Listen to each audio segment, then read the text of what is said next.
Pemerintah kini tengah menjalankan program vaksinasi booster untuk masyarakat umum yang diberikan secara cuma-cuma. Program sudah dimulai sejak Rabu, tanggal 12 Januari tahun 2022. Hanya saja, banyak yang salah kaprah dengan istilah vaksin dosis booster dengan vaksin dosis ketiga. Padahal, dua hal ini berbeda. Juru bicara Satgas Penanganan COVID-19 Wiku Adhisa Smito menjelaskan, vaksinasi booster berbeda dengan istilah vaksinasi tambahan yang mungkin dibutuhkan saat imunitas individu tidak terbentuk dengan cukup setelah vaksinasi primer, yang umumnya ditemukan pada penderita gangguan kekebalan tubuh.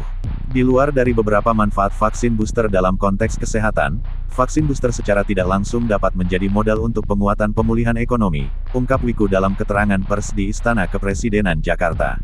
Dari sisi kesehatan, setidaknya terdapat 3 alasan penting.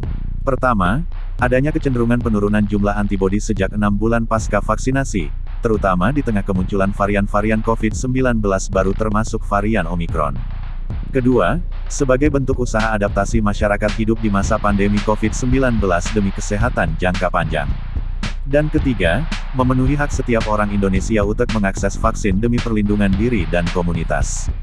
Nah, agar tidak salah kaprah lagi, berikut perbedaan vaksin dosis booster dengan vaksin dosis ketiga. Vaksin dosis booster. Mengutip informasi di indonesiabaik.id, vaksin dosis booster merupakan dosis vaksin yang diberikan pada seseorang yang memiliki perlindungan cukup setelah vaksinasi, tetapi kemudian menurun setelah jangka waktu tertentu. Vaksin booster berfungsi untuk meningkatkan dan memastikan imun yang telah terbentuk pada dosis sebelumnya.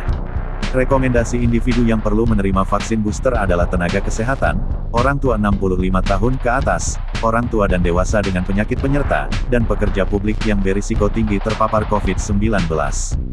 Sedangkan, vaksin dosis ketiga adalah vaksin yang harus diterima dan dianggap sebagai bagian dari dosis utama vaksin. Biasanya, diberikan pada orang-orang yang mengalami gangguan kekebalan sedang hingga berat dan tidak membangun perlindungan yang cukup ketika pertama kali mendapatkan vaksinasi. Individu yang direkomendasikan untuk mendapatkan vaksin dosis ketiga adalah individu dalam perawatan kanker, obat-obatan imunosupresif seperti kortikosteroid, atau berpenyakit imunodefisien, dan penderita HIV.